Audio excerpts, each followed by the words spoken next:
You can't get away from the fact. I mean, obviously 7-6 there tonight. That aggregate score, you think, really? And bearing in mind, Liverpool should probably have had 7 or 8. 24 attempts on target there, Ken, for Roma, 6 on target. Liverpool 11 shots, 5 on target. And it was similar. I mean, Bayern Munich, I think, over the course of the 2 legs was like 30 plus shots at the Real Madrid goal. Like, you know what I mean? Yeah. Crazy stuff in terms of stats. I mean, there was a time I go back to the European Cup, was the European Champions League, AC Milan, and was the Juventus at Old Trafford? What year was that? Early 2000s? Yeah. No, it might have been back then. That for me was the total contrast. That's the other end of the spectrum. That takes us back to the time where wasn't it? Went to that penalties. was a cracking game. Yeah. I remember being absolutely transfixed, and we were both playing at that particular stage. I remember being transfixed watching that game, thinking, "Oh my God, this is absolute heavyweight clash. Yeah. This is in every area of the game: technical ability, ball retention." The defensive qualities of each individual. Have we not having to work? Forget about having to work for an opportunity to get a shot on goal. That game could have finished. It finished 0-0, obviously. But AC Milan won it on penalties, I'm sure. And I remember the stat count must have been like 3-2 shots at goal from each team. I mean, that was it. Yeah. But it was an absolutely absorbing game for different reasons. But we're not seeing a different era now of coaches. Oh, we are. It's almost as if you're going for a job now, if you're going to try and take one of the top European jobs, you can't play like that. You can't necessarily go and play like that to actually get a job. But why not? Why not? Well, that's very short-sighted on behalf of owners. And well, I tell you what, Diego Simeone, Atletico Madrid, hasn't bought into that particular concept. You look the way he's coached his team to play over the last half a dozen years, the total opposite. He's probably gone the opposite way. Extent, though, because I like watching Atletico Madrid. I think they're a great watch. I think they've only conceded 4 goals at home this season. I don't think they've conceded any since the turn of the year as well at home. That's what maybe makes it even more daunting for Arsenal, I suppose, going into that Europa League clash. But it's not as if they're a tough watch, Kevin. They're still blending some outstanding individual talent in there in terms of like Griezmann, Niguez now, I think an outstanding midfield player. Costa obviously as well. I mean, they can play football as well. They're not embarrassed with the ball at their feet.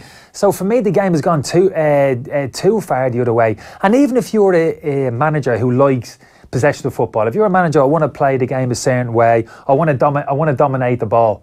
If you want to do that, you need to have your team set up well defensively in terms of, well, if you want to do that, you want to dominate the ball, how are you going to win it back? You better organise your team in terms of the defensive unit to know how to win the ball back in any area of the pitch. So one for me complements the other. If you want to get on the ball and enjoy the football and dominate the ball, you better preach to your players how they're going to win the ball back at any given time on the football pitch. It can't be one without the other. I think one always complements the other. And to appreciate an outstanding attacking team for me, that has to be matched up against a sound defensive unit in opposition. For me, you can never really appreciate a team as being an outstanding attacking team if really their opposition teams are offering up very little resistance in terms of a defensive setup.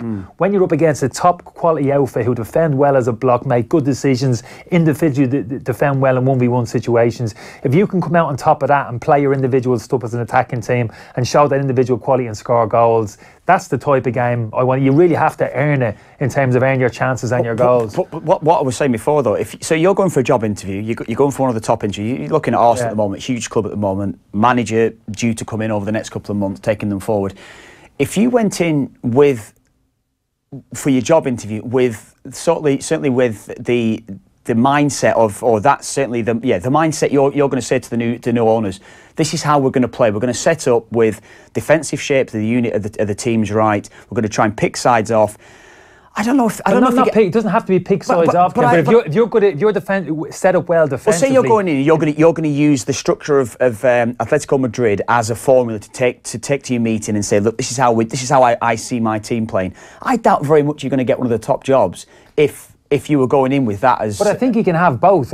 Basically, if somebody walked in the door of Arsenal at the moment, should receiving the table and say, look, I'm going to play the beautiful game here, I'll be showing them the door. I'll tell them to turn on their tails and go out the door. Because that's the last thing Arsenal need. Because Arsenal are crying out for a manager to come in and start preaching a kind of the defensive responsibility and a kind of a defensive mindset amongst the players. That's what they badly need. And like I said, I think both can exist together. I don't think it has to be one or the other, Kev. You know what I mean? I think you can have both. And the very best sides for me, we're going back again. I'm going to reference the AC Milan team in the late 90s again, who we'll remember. Baresi, Costa Curta, Ancelotti, Gullit, Van Basten. You can't. That team was set up as well defensively as efficient as any team I've seen, as a cohesive defensive unit, and they were breathtaking. When they took that ball off you, they were breathtaking to watch in possession of football. They played as good as football as anybody at the time, probably in comparison to the Barcelona team of late, which younger players remember. Different type of team, maybe potentially physically and stuff,